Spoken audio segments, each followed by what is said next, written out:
ओम श्री परमात्मने नमः। अध्याय 8 श्लोक 15-16। मामुपेत्य पुनर्जन्म दुःखालयं शाश्वतम् नाप्नुवन्ति महात्मानं संसिद्धिं परमां गतः। मुझे प्राप्त करवे दुखों के स्थान स्वरूप शरणभंगुर पुनर्जन्म को प्राप्त नहीं होते, बल्कि परम सिद्धि को प्राप्त होते हैं। अर्थात मुझे प्राप्त होना अथवा परम सिद्धि को प्राप्त होना एक ही बात है। केवल भगवान ही ऐसे हैं जिन्हें पाकर उस पुरुष का पुनर्जन्म नहीं होता। फिर पुनर्जन्म की सीमा कहाँ तक है? ब्रह्म भुवनाल्लोकः पुनरावर्ति नोऽर्जुन मामुपेत्य तु कौन्तेय पुनर्जन्म न विद्यते। अर्जुन, ब्रह्मा से लेकर कीट पतंगादि सभी लोग पुनरावर्ती हैं, जन्म लेने और मरने तथा पुनः पुनः इसी क्रम में चलने वाले हैं।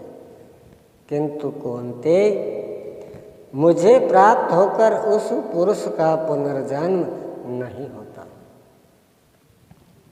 धर्म ग्रंथों में लोकांतरों की परिकल्पना ईश्वर पथ की विभूतियों का बोध कराने के आंतरिक अनुभव या रूपक मात्र है।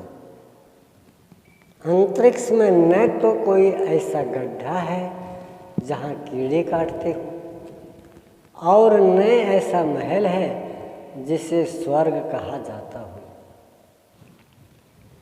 दैवी संपद से युक्त पुरुष देवता और आसुरी संपद से युक्त मनुष्य ही असुर है। श्री कृष्ण के ही सगे संबंधी कंस राक्षस और बाणासुर दैत्य थे। देव, मानव, तिर्यक योनियां ही विभिन्न लोक हैं। श्री कृष्ण के अनुसार यह जीवात्मा मन और पांचों इंद्रियों को लेकर जन्म जन्मांतरों के संस्कारों के अनुरूप नया शरीर धारण कर लेता है। अमर कहे जाने वाले देवता भी मरण धर्म है। शीर्णे पुण्य मर्त्य लोकम विसंति, इससे बड़ी क्षति क्या होगी? वह देव तन ही किस काम का जिसमें संचित पुण्य भी समाप्त हो जाए। देवलोक, पशुलोक, कीट पतंगादि लोक भोग लोक मात्र है। केवल मनुष्य ही कर्म का रचयिता है, जिसके द्वारा वह उस परम धाम तक को प्राप्त कर सकता है जहाँ से पुनरावर्तन नहीं होता। यथार्थ कर्म का आचरण करके मनुष्य देवता बन जाए, ब्रह्मा की स्थिति प्राप्त कर ले, किंतु वह पुनर्जन्म से तब तक नहीं बच सकता जब तक कि मन के निरोध और विलय के साथ परमात्मा का साक्षात्कार करके उसी परम भाव में स्थित न हो जाए। उदाहरणार्थ उपनिषदें भी इस सत्य का उद्घाटन करती है।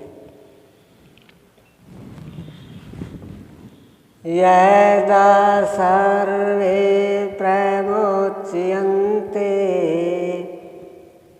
कामैश्वर्येरिति श्रिताः अथमर्त्यो मृतो भवेत् यत्र ब्रह्म समश्नुते।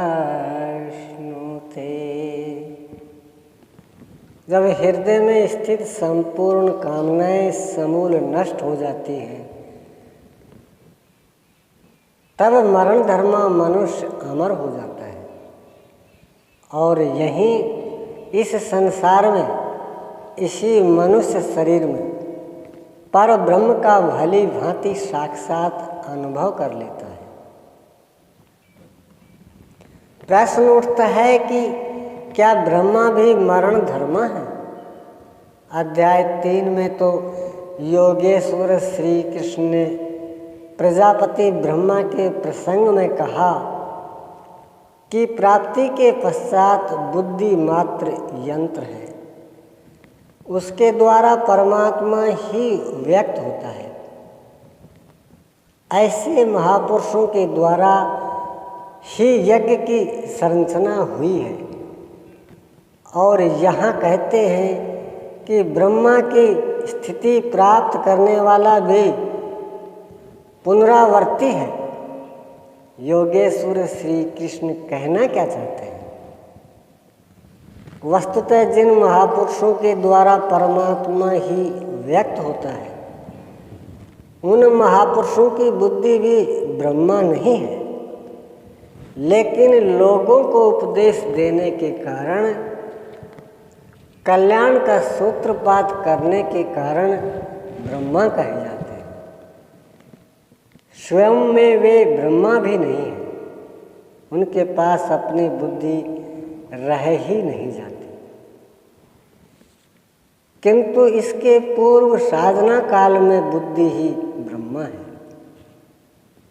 अहंकार शिव बुद्धि अज मन शशि चित्त महान। साधारण मनुष्य की बुद्धि ब्रह्मा नहीं है। बुद्धि जब इष्ट में प्रवेश करने लगती है, तभी से ब्रह्मा की रचना होने लगती है, जिसके 4 सोपान मनुष्यों के कहे हैं। पीछे अध्याय 3 में बताए हैं, स्मरण के लिए पुनः देख सकते हैं। ब्रह्मविद, ब्रह्मविद्वर, ब्रह्मविद्वर्यान, ब्रह्म विद्वरिष्ठ। ब्रह्मविद वह बुद्धि है जो ब्रह्म विद्या से संयुक्त हो। ब्रह्मविद्वर वह है जिसे ब्रह्म विद्या में श्रेष्ठता प्राप्त हो। ब्रह्मविद्वर्यान वह बुद्धि है जिससे वह ब्रह्म विद्या में दक्ष ही नहीं, वरन उसका नियंत्रक संचालक बन जाता है। ब्रह्म विद्वरिष्ठ बुद्धि का वह अंतिम छोर है जिसमें इष्ट प्रवाहित है। यहाँ तक बुद्धि का अस्तित्व है, क्योंकि प्रवाहित होने वाला इष्ट अभी कहीं अलग है और ग्रहणकर्ता बुद्धि अलग है। अभी वह प्रकृति की सीमा में है। अब स्वयं प्रकाश स्वरूप में जब बुद्धि अर्थात ब्रह्मा रहती है, जागृत है, तो संपूर्ण भूत अर्थात चिंतन का प्रवाह जागृत है। और जब अविद्या में रहती है तो अचेत है। इसी को प्रकाश और अंधकार, रात्रि और दिन कहकर संबोधित किया जाता है। देखें,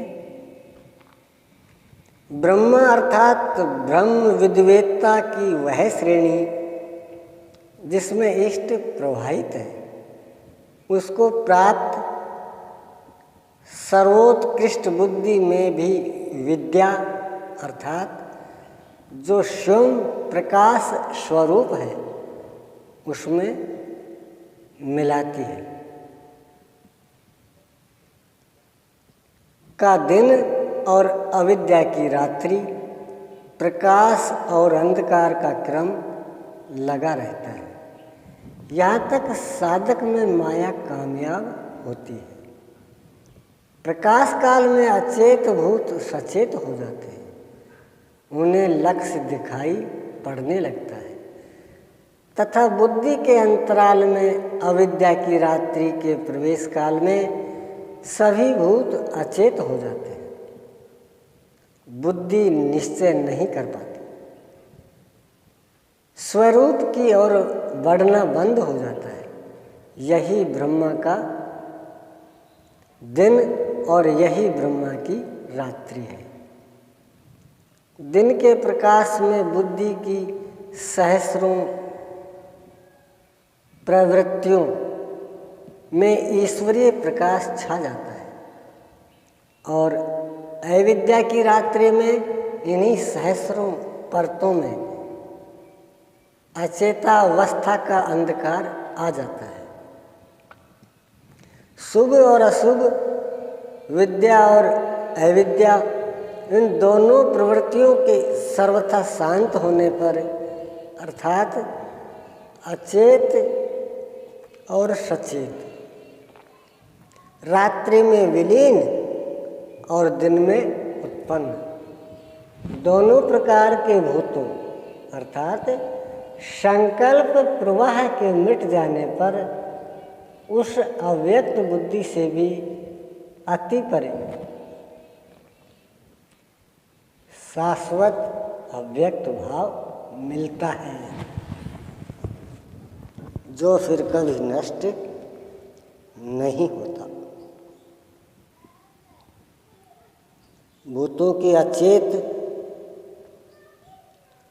और सचेत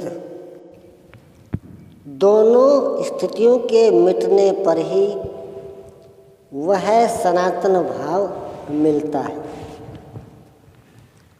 बुद्धि की उपर्युक्त चार अवस्थाओं के बाद वाला पुरुष ही महापुरुष है। उसके अंतराल में बुद्धि नहीं है। बुद्धि परमात्मा का यंत्र जैसी हो गई है, किंतु लोगों को वह उपदेश करता है, निश्चय से प्रेरणा देता है, अतः उसमें बुद्धि प्रतीत होती है, किंतु वह बुद्धि के स्तर से परे है। वह परम अव्यक्त भाव में स्थित है, उसका पुनर्जन्म नहीं होना है, किंतु इस अव्यक्त स्थिति से पूर्व जब तक उसके पास अपनी बुद्धि है, जब तक वह ब्रह्मा है, वह पुनर्जन्म की परिधि में ही है। इन्हीं तथ्यों पर प्रकाश डालते हुए योगेश्वर श्री कृष्ण कहते हैं, ओम श्री सद्गुरुदेव भगवान की